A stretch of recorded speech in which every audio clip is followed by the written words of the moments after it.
Hey guys, what's going on? Today I'm going to be showing you how you can create this vintage style monogram inside of Vectornator for completely free. Now, a vintage monogram was used primarily to stamp onto certain products back in the day. It would have the initials of the company on it. It was the easiest way to do it.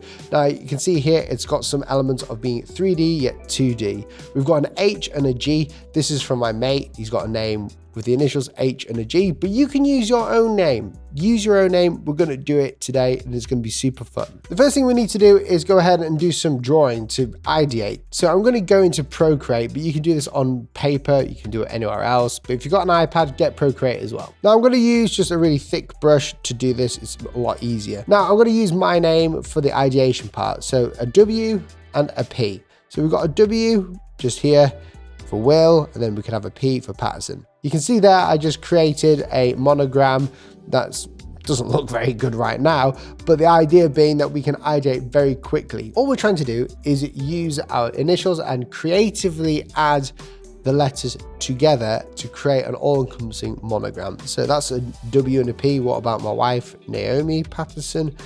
We could do that easily there. We could even go ahead and make it less blocky. Something like that, an N and a P. Now an H and a G we could do in a couple of different ways. We can go ahead and bring an H out like so, a G like this. This is the way that I'm actually going to do it. Makes it a lot easier when I'm designing it because it's the easy method. We'll make it look better later, but the idea of an H and a G, there's a few ways we could do this. So what I'm going to do is create one that I saw online earlier which looked really nice. It's what inspired me to do this video. The H is like this, and in the negative space we can create the G, as you can see there, and there's the H and G monogram.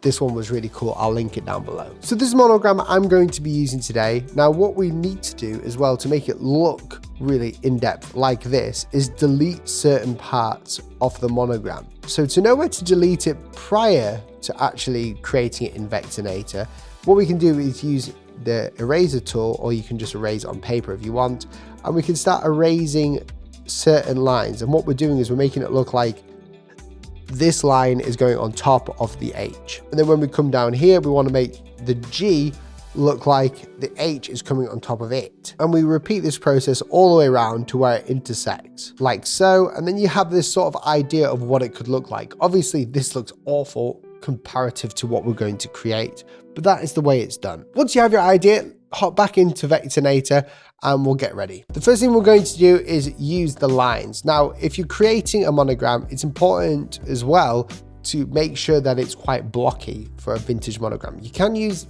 letter forms that are circular, but it's always easier doing this as like an equilateral block. So for instance, my G over here is not circular. It's a square, but really long and exaggerated. Now, instead of using the pen tool, we're going to go ahead and use the line tool. It's found here under the square tool here. And what we'll do is we'll create one line like so, and we're going to increase the weight. Once you have one line, go ahead and select it. And for the H anyway, I need to bring another line over there.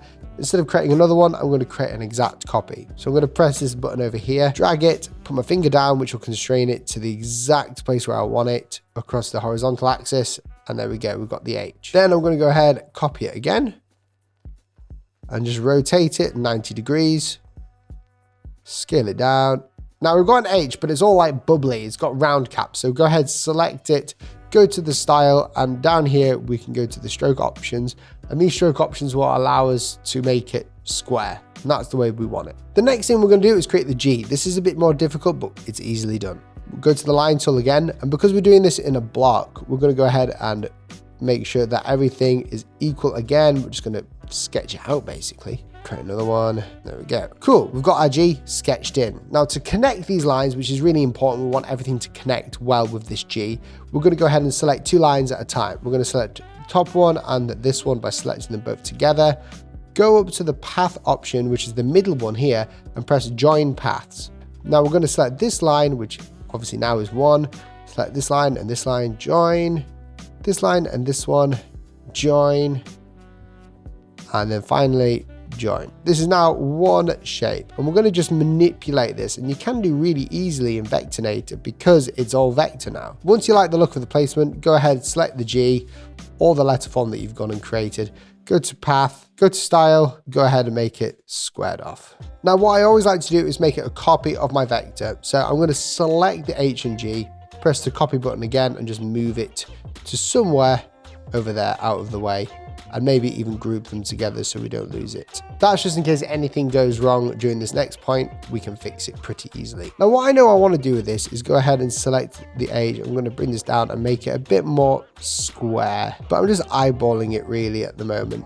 That looks a bit squarer and it looks nicer. I want it to look like more of a square all the way around. Now the next part is creating the cutouts. This is the easiest part, but can be quite confusing at first. So what we're going to do is follow along from the left, down and over. We want to go ahead and cut out from the H, this line and this line. And we do that by selecting this stroke and only that stroke. Go to the scissors, which is just here, and just above and below the G, make 2 cuts. And you can see there that we've got one blue line down there. That means that the path has been cut. So if we select the top line again and delete it, that line will be cut like so. But obviously you can see there's a bit of a strange thing happening here. It doesn't look symmetrical. There's a bit of unevenness there. So what we can do is go to the direct selection tool under the selection tool, select this, and using your finger to keep it all nice and straight, move it down, select this one, move it up a bit, and really you can get into the nitty gritty of it if you want to. So now we've cut a part of the H out on this one. Down here where the G intersects again, we're going to cut out the G. And this is what gives us the cool effect. So select the G, go to the scissors, cut and cut, select it, delete it. And we're going to repeat this process all the way through. Now the great thing about Vectorinator is that when you select all these lines here like so, because they're a stroke, they don't change when you bring them all down together. They stay the same thickness. So you can actually like transform this, not something that you could normally do with a bitmap technology, but because this is vector, you can select all of it, move it in and make it as square as you like. You can actually change the proportions of the overall shape. So now that we've got this, to make it even more interesting, we need to add these sort of serifs at the end. Now the easiest way I found of doing this is going ahead to this line and we'll create a line like so. Put your finger down to make sure it stays on the horizontal axis. If you don't do this, it'll end up just going anywhere. So putting this finger down allows you to stick to the horizontal or the vertical axis. Now what we're going to do is we're going to put this line here like so. And we'll actually make it a little bit bigger as well, like just a bit further out, like so. This gives us a really cool look. It makes it look more mazy, but it's also a serif which helps us identify the letters. Now instead of creating a line for the other serifs, we're going to be quite clever here and just select this serif, press this button again, which will copy it upon the movement of that. Move this down, hold with your finger, which will constrain it to the vertical axis, boom. And again, move, but this time the serif is going to point towards the left, move it up, and we'll again move to over here, go to 90 degrees because we're on the G now, zoom in if you need to get the right proportion, and boom, we have got the finished monogram. Now to make this work properly, because right now it doesn't, if we scale this up and down, it will just like keep the same stroke width.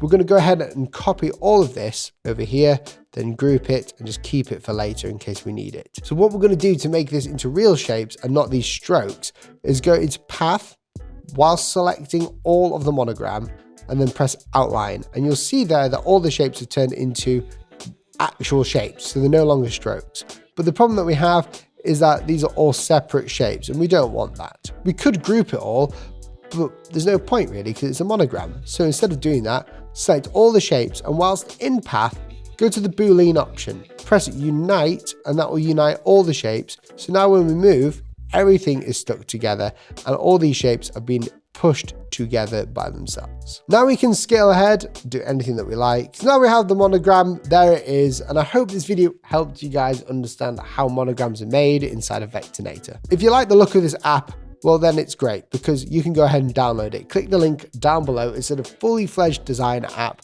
that's on the iPad, the iPhone and the iMac. If you did enjoy the video, let me know in the comments down below. Make sure to press that red subscribe button so you never miss another video from me and I will catch you in the next video. See you soon. Goodbye.